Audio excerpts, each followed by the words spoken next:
আচ্ছা, আগে এই মাদ্রাসার হুজুরের ভিডিওটা দেখে নিন, উনি কি বলছেন শুনুন, তারপর আমি কিছু কথা বলছি। কখনোই মুসলমানরা বন্দে মাতারাম গাইবে না, আর গাইতে পারে না, তাহলে তো মুসলমানই থাকবে না। এটা জানতে হবে আমাদের। কারণ হচ্ছে বন্দনা করা মাতারাম, অর্থাৎ এই ভারতের মাটিকে বন্দনা করা। আমরা মাটিকে বন্দনা করি না, আমরা মালিক আল্লাহকে বন্দনা করি।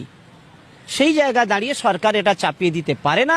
যদি এটা চাপিয়ে দেয় তাহলে আইন বিরোধী, অবশ্যই এটা সংবিধান। তাহলে বন্দে মাতরম গানটা ওনাদের ধর্মেতে হারাম, তাই ওনারা মাদ্রাসাতে বা ওনাদের কোথাও এই গানটাকে গাইবেন না, এটাই তো। তাহলে আমাদের দেশে, আমি যে কথাটা বারবার বলি যে এরা আমাদের দেশে স্বাধীন ভারতবর্ষে থাকবে, ভারতবর্ষের নাগরিকত্ব নেবে, ভারতবর্ষ থেকে সমস্ত সুযোগ সুবিধা সব কিছু ভোগ করবে, কিন্তু ভারতবর্ষের দেশমাতৃকা, আমরা যাকে ভারতমাতা বলি, সেই ভারতমাতার এরা জয়ধ্বনি করবে না, ভারতমাতার জয় এরা বলবে না, বন্দে মাতরম ভারতমাতারকে বন্দনা এরা করবে না, সিম্পল কথা। কিন্তু আমার প্রশ্নটা এখানেই যে যদি এরা ভারতমাতার বন্দনা না করে তাহলে এরা ভারতবর্ষে আছে কেন? এদের জন্য তো দুটো রুটির টুকরো দেয়া হয়েছে অলরেডি, একটা পাকিস্তান একটা বাংলাদেশ, দুটো রুটির টুকরো পেয়েও এরা ভারতবর্ষে তাহলে রয়েছে কেন? তোমাদের অধিকারের জায়গা, তোমাদের ধর্মের জায়গা তোমাদের দেশ রয়েছে, সেখানে চলে যাও, সেখানে থাকো। কেন তোমরা তাহলে আমাদের দেশে থাকবে অথচ আমাদের দেশের বন্দনাও করবে না, আমাদের দেশের দেশমাতৃকাকে মানবেও না? পাকিস্তানে গিয়ে এই কথাটা বলতে পারতিস, বাংলাদেশে গিয়ে এই কথাটা বলতে পারতিস যে বাংলাদেশে থেকে বাংলাদেশের বন্দনা করব না, পাকিস্তানে থেকে পাকিস্তান কি চায় বলবো না। পারতিস বলতে?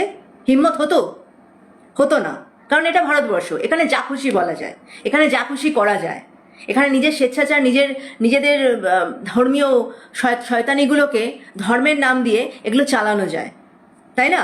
আরও দেখুন এদের হুজুররা, এদের উলেমারা এদেরকে অ্যাকচুয়ালি কি শেখায়, এদের কি পাঠ পড়ায়, ভালো করে দেখুন ভিডিওটা, ভালোভাবে বুঝতে পারেন এরা কি ধারণা রাখে একটা নারীর সম্বন্ধে। যে ধর্মেতে একটা নারীকে এত নোংরাভাবে, এত তুচ্ছভাবে, এত হীন চোখে দেখা হয়, সে ধর্মেতে দেশমাতৃকার মূল্য হবে কোথা থেকে? তারা মাতার মূল্য দেবে কি করে? তারা মাকে মা জ্ঞান দেবে কি করে? এরা তো মাকে একেবারে নোংরা পর্যায়ে নিয়ে চলে গেছে। এদের চোখে নারীর কোনো মূল্যই নেই, কোনো অস্তিত্বই নেই। দেখুন এই ভিডিওটায়। নারীর জন্ম হয় হচ্ছে কলঙ্ক, কুলক্ষণ, অমঙ্গল। নারীর কোনো আত্মা নেই। নারীর জন্ম হয়েছে সেবার জন্য। স্বামী স্ত্রীকে বিক্রি করতে পারে। স্ত্রী হচ্ছে বাড়ির সম্পদ, জিনিসের মতো।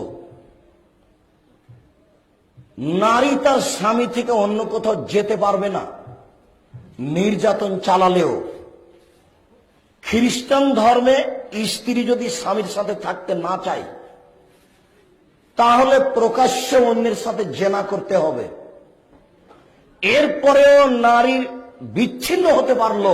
কিন্তু তাহলে বুঝতেই পারছেন তো, একটা ধর্ম, একটা জাত, যে জাতে নিজেদের নারীদেরই সম্মান করে না, যে জাত নিজেদের মাকে সম্মান করতে শেখেইনি কোনোদিন, যাদের ধর্মগুরুরা, উলেমারা, এইসব হুজুররা যাদের নারীদের এই নজরে দেখতে শেখায়, একটা নারীকে এই সম্মানে, এই তার অকাত দেখাতে শেখায়, সেই ধর্মের কাছ থেকে দেশমাতৃকার আরাধনা আশা করা যায় কি করে?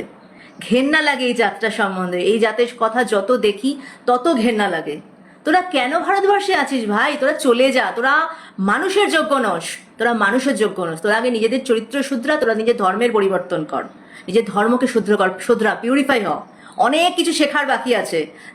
যে ধর্ম নিজের নারীকে সম্মান করতে পারে না, নারীর সম্মান নেই, সে ধর্মের বড় বড় কথা আসে কোন থেকে, মুখ থেকে? ছি, ধিক্কার।